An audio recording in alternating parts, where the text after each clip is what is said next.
Hello. So this video is for the daily fringe earring. It's a nice one piece of thread, easy beginner type kit for the woven fringe earrings, okay? So this isn't the exact pattern we're doing. Each of the videos is not the exact pattern for the kit you have. It might happen to be, but the videos are just meant to show you the stitches and help walk you through the stitches that you're doing. So make sure you follow your pattern map when you're creating your particular earring, okay? So this is just the right size and the right style that we're doing today is the daily. So in a kit, your thread is each pre-measured, so you're going to grab your piece of thread. We do not use them doubled up.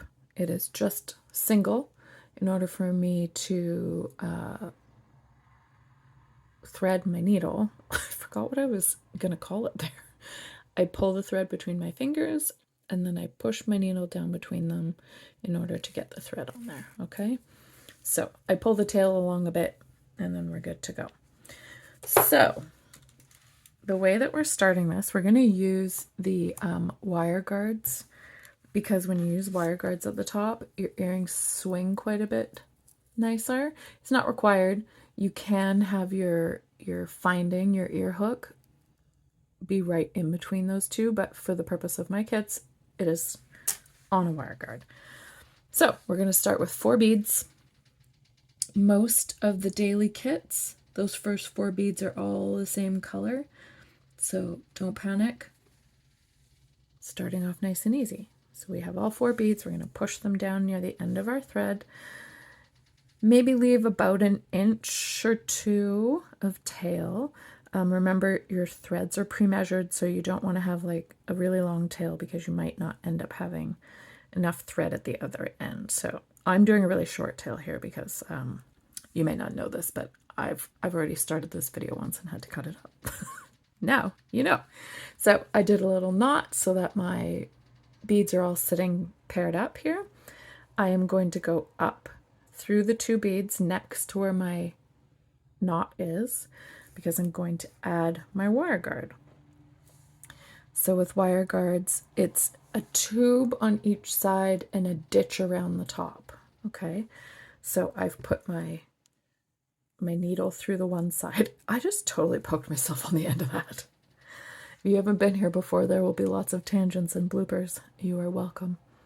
So take your wire guard, make sure that it is squished a little bit so it's about the same width as your beads are. And then you're going to go down through the other side. That ticking you can hear in the background is one of my prisms on my window in my studio. The ferry is leaving the terminal, so the windows shake a little bit, which you can tell because the crystal is hitting the window. You maybe can't even hear that, and I'm like rambling on telling you. Anyway, we're going down through the other side of the wire guard. I pinch it between my fingers because then it helps control where the thread goes and helps the thread go into that ditch at the top of the wire guard. Okay, now we're going to loop around one more time. So you're doing like a circle around through, back down the other side again. Okay, so we've wrapped our thread around through here twice to have it nice and secure. And then I'm going under my thread bridge. Okay, under the thread bridge in order to do a little hitch. Oh, I have a tiny, tiny, tiny little knot in my thread. You can see there. That was from the last video, but we're going to pretend that's not there.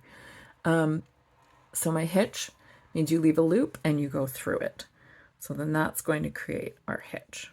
Okay, so now we are ready to add beads. Now when you're doing a 2-drop brick stitch, which is what most of the woven earrings are, it's a really great way for beginners to learn brick stitch, in my opinion, because 2-drop is a lot easier to control the shape of it. That will probably consistently be my opinion moving forward. It's been my opinion this long. I don't know that it's going to change anytime soon, but I do find for beginners learning brick stitch, 2-drop which is like each row is 2, right? 2 deep. I feel like that's the easiest way to control your beads and learn how everything should be sitting. So each row with 2 drop is going to start with 4 beads. After your 4 beads, you continue your row with 2 beads at a time. So we have 4 beads. You go under the thread bridge in the previous row. Okay. You're using the thread bridges in your previous rows in order to stack your beads. So I've got my 2 sets of 2 sitting there, and I'm going to go back up through that second set of 2. Ta-doo! Now, when I add the next 2, I'm going to actually pop my tail up through underneath them. Oh, I just smacked the camera with my face. It's actually my glasses, so it's not that bad. So we're adding the next 2. We're using the same thread bridge because we only have 1 thread bridge. Now, what I'm going to do is I'm going to, before I put my needle back up through them, I am going to pop the tail up through those 2 beads so that my tail is hidden in my work. This is how pretty much any of the woven earrings are going to begin in the kits.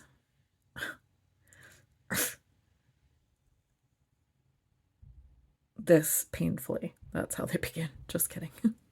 Just I'm not perfect. Guess what? Words out.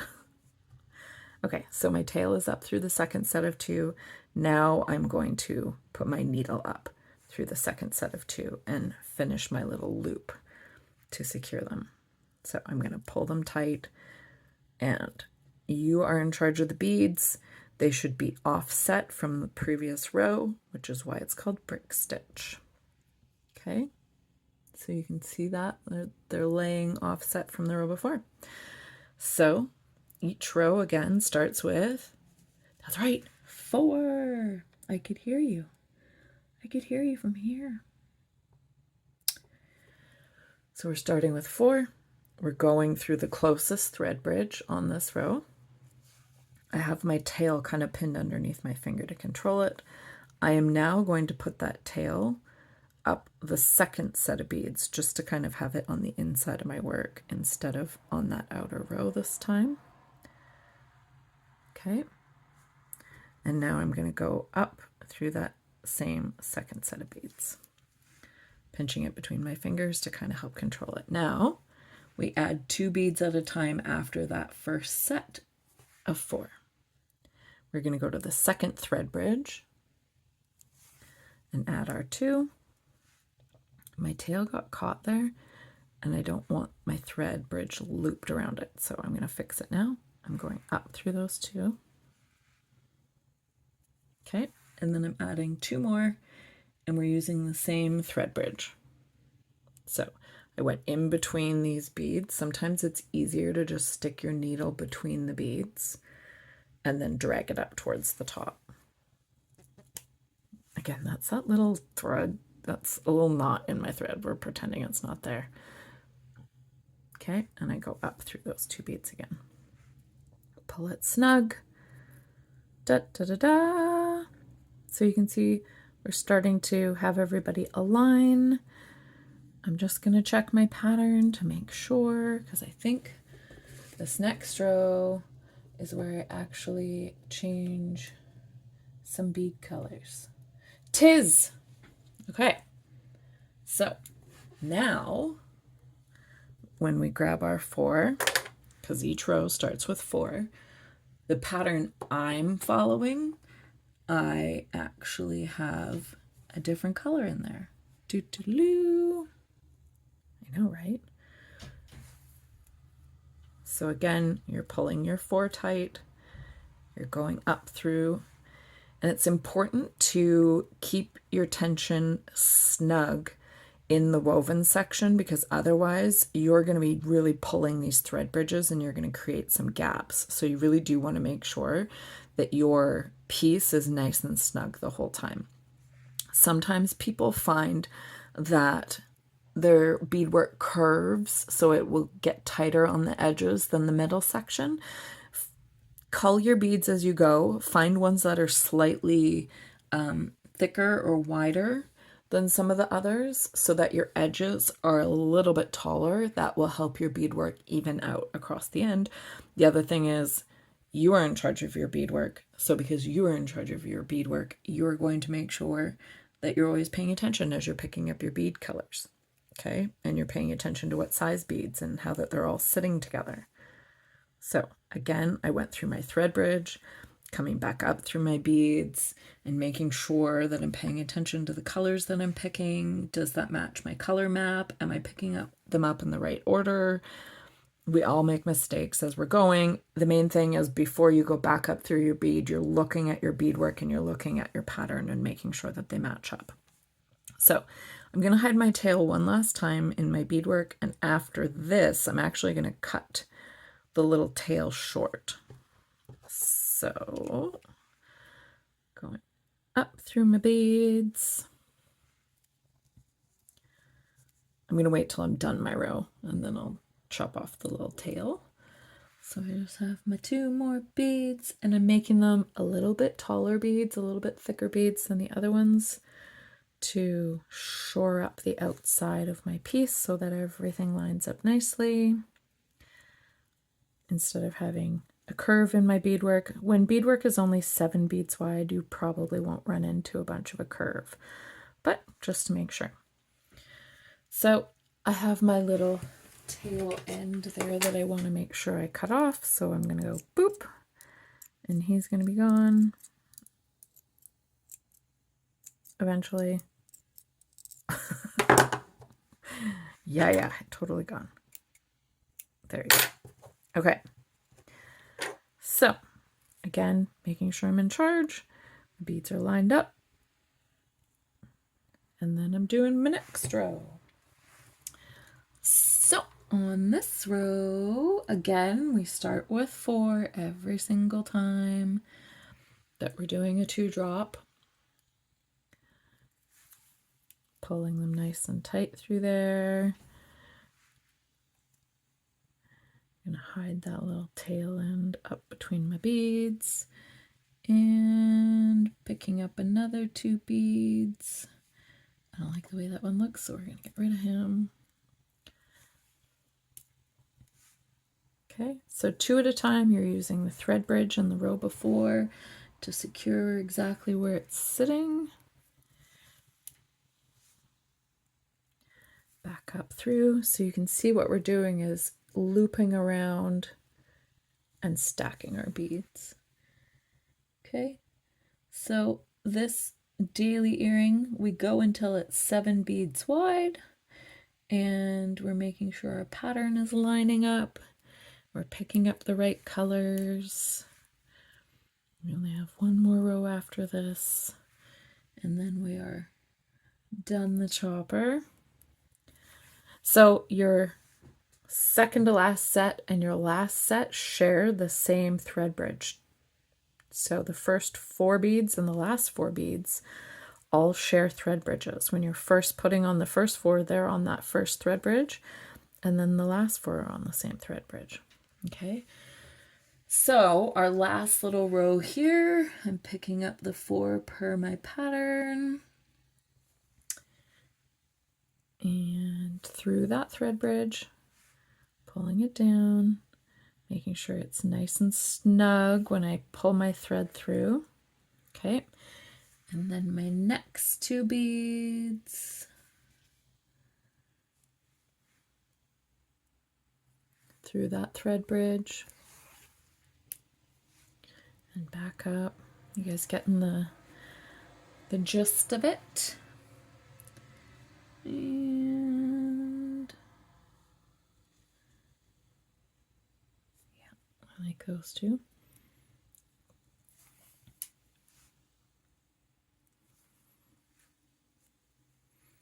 And sometimes in these like silences, I fast forward, and sometimes I tell stories. And was I going to do the wrong bead there? Nope. Do you know what I did already?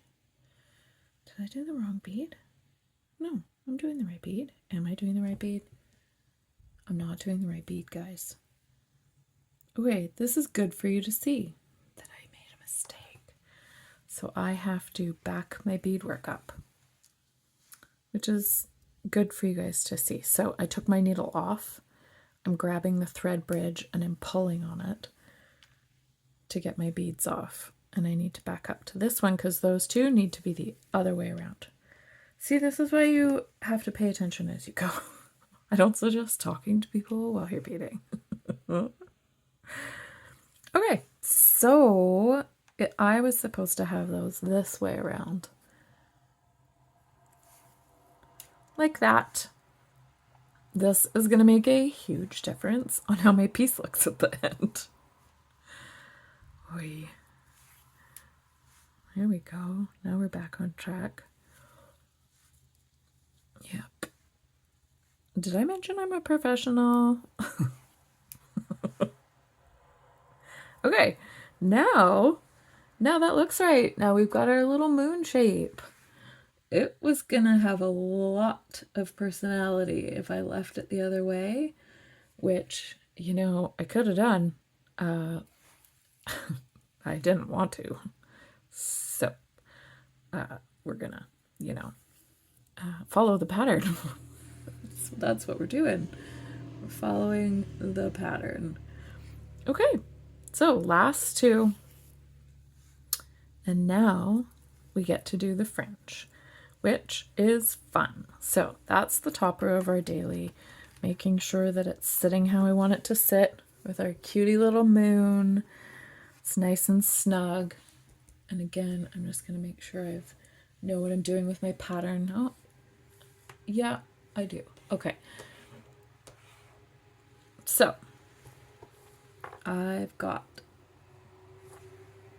I didn't do a knot. I'm just continuing on because I'm actually going to knot after the first little foot. Okay, so I'm going to follow my pattern for my fringe. This fringe happens to have a bit of an ombre to it, which means paying close attention when I'm picking up my beads. Otherwise my ombre is going to look a little off. But you know what? That can happen, and luckily with an ombre fringe, sometimes you don't even notice. So I need 16 of this one, so I'm just like gonna dash my needle into the pile because it's not as important on the fringe of the earrings that all these beads are super perfect or super aligned or all the same size or anything like that. I can see what the beads will look like when I'm holding them like this. If any of them stood out and I really don't like it, like that dude, I don't really love him. So I might take him off. But there's some brethren up here, so you know what? We're going to leave him. So I need 16 beads for this. So I've got 5, 10, 16. Those guys I don't need. So I've got my ombre. Look how pretty that is. We skip the last one and we go back up through these. Now, I know a lot of people really like long needles for this part. I don't. I really don't. I'm not in a hurry to make earrings. This is my time to sit and have some fun. So I'm pulling down on the finger of the thread or of the fringe to make sure that I've got it like lined up and not too tight, not too loose. He kind of swings a little bit, but I don't have a gap, so that's great. And I'm going down through the next two on that last row. Okay, so I went up through these two. I'm going down through those two. You can see the little loop. Now, when this is sitting correctly, and I've got it and it's nice and snug, this is when I'm going to do my little hitch to secure. Instead of doing it right before I add fringe, I do it after the first leg of fringe. Now that little leg went through my loop. So I've got my loop. I'm through a thread bridge here. I'm going to do a little hitch, but when I do my hitch, I'm pulling it towards where I'm going to be adding my next finger of fringe. Okay. So following my pattern, I know that I happen to need 4, and then 1, and then 1. Okay, so you are following your fringe pattern at this point. Oh, see, I'm talking, so I was not totally paying attention. I added an extra, and then I changed my mind on which little buddy was going to join the party here. So again, I'm just diving into the pile of beads to get however many I need on my needle. Last time I was 16, this time it's going to be 17. So those were from the color before, okay? So we've got 5, 10,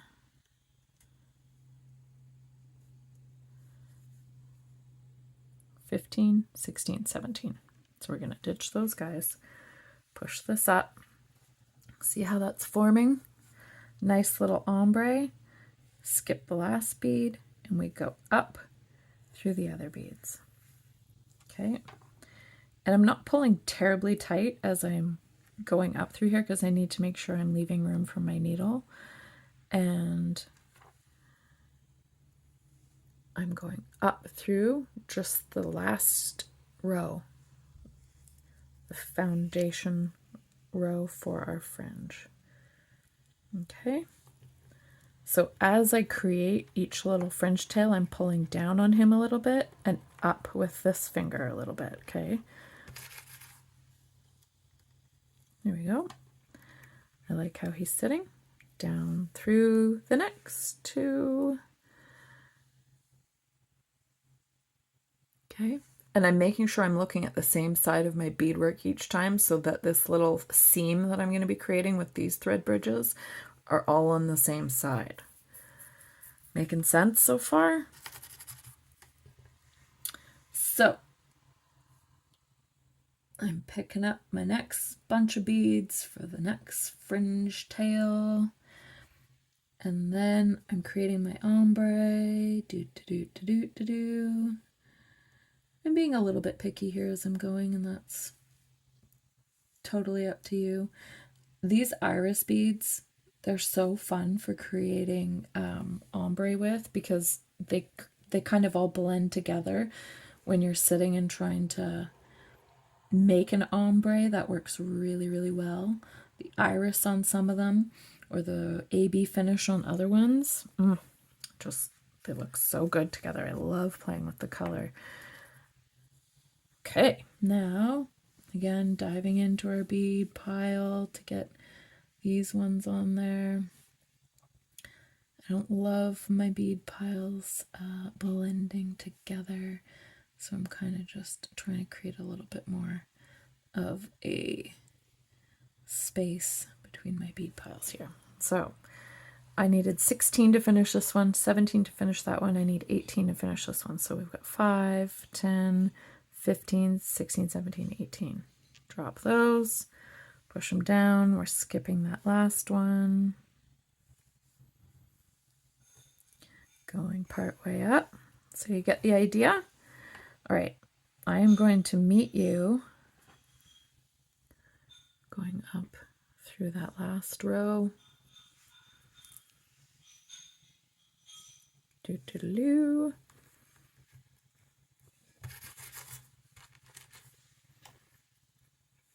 And down through the next 2. Okay. I'm going to meet you at the end. I'm going to meet you on that last finger, and I'm going to show you how I make sure that I have my spacing nice and the tension nice to not create a gap where your woven section meets your fringe. So I'll see you un momento down here.